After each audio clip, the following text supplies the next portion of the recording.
நான் கீதாஞ்சலி செந்தில். நம்ம இன்றைக்கி ரொம்ப டேஸ்டான ஒரு வெண்டைக்காய் பொரியலும் ரொம்ப சிம்பிளான ஒரு ரசமும் வந்து பண்ண போகிறோம். இது ரெண்டுமே நல்ல காம்பினேஷன், ரொம்ப நல்லாயிருக்கும் மதியம் லஞ்சுக்கு சாப்பிட்றதுக்கு. ஆனால் 1/4 மணி நேரத்தில் பண்ணிடலாம். வாங்க இதை எப்படி பண்ணலாம் அப்படின்ட்டு வந்து பார்க்கலாம். வெண்டைக்காய் பொரியல் செய்கிறதுக்கு தேவையான பொருள் வந்து வெண்டைக்காவை வந்து நல்லா கழுவிட்டு அப்புறமா ஒரு துணியில் வந்து இல்லைன்னா நல்லா காட்டன் இதில் வந்து ஒத்தி எடுத்துட்டு அப்புறமா கட் பண்ணுங்கள். ஏன்னா தண்ணியோடு கட் பண்ணிங்கன்னா வளவலன்னு இருக்கும். வெண்டைக்காவை இந்த மாதிரி ஒரே சைஸ்க்கு கட் பண்ணி எடுத்துக்கிட்டோம். ஒரு வெங்காயம், அரை தக்காளி, அப்புறமா தாளிக்கிறதுக்கு கடுகு, உளுந்தம்பருப்பு, எண்ணெய், கருவேப்பிலை, அப்புறம் கொஞ்சமாக மிளகாத்தூள். இவ்வளோதான். வாங்க வெண்டைக்காய் பொரியல் எப்படி பண்ணுறது அப்படின்ட்டு பார்க்கலாம் வாங்க.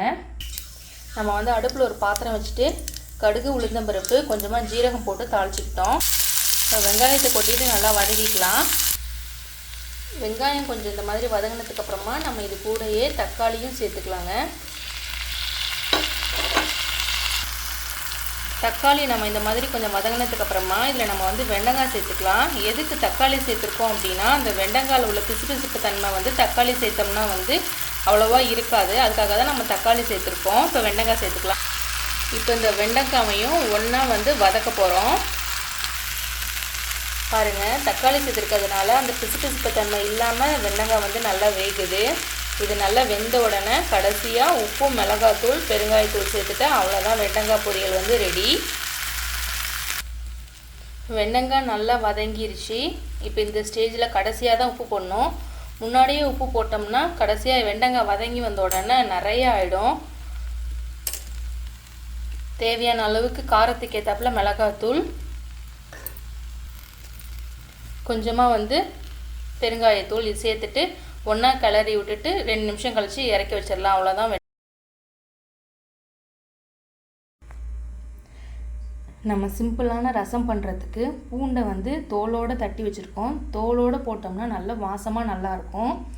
அப்புறமா ஒரு 1/2 ஸ்பூன் வந்து ஜீரகத்தூள், 1/2 ஸ்பூன் வந்து மிளகுத்தூள், பெருசாக ஒரு தக்காளி, அப்புறமா தாளிக்கிறதுக்கு கடுகு, ஜீரகம், கருவேப்பிலை, மஞ்சத்தூள். இவ்வளோ தான். இதை வச்சு சிம்பிளாக ஒரு ரசம் பண்ண போகிறோம்.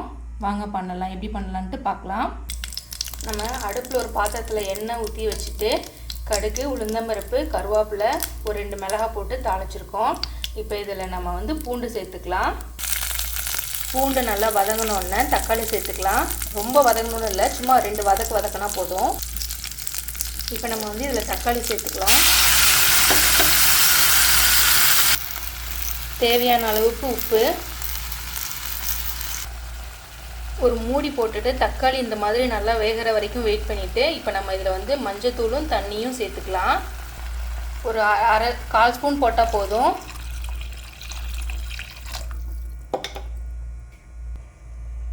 ஒரு 400 ml தண்ணி சேர்த்துருக்கோம். இப்போ இதில் வந்து இந்த நம்ம ஜீரகத்தூள் இருக்கு இல்லைங்களா, இந்த ஜீரகத்தூள் சேர்த்துக்கிறோம். மிளகுத்தூளும் சேர்த்துக்கிறோம். சேர்த்து ஒரு கிண்டி விட்டுறலாம்.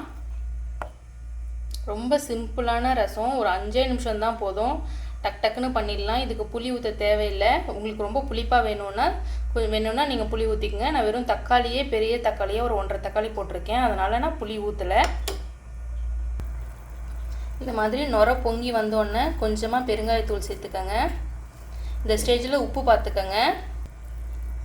கொத்தமல்லி சேர்த்து அடுப்பை அமர்த்திடலாம். அவ்வளோதான். சிம்பிளான ஒரு 5 நிமிஷத்தில் அவசர ரசம் வந்து ரெடி.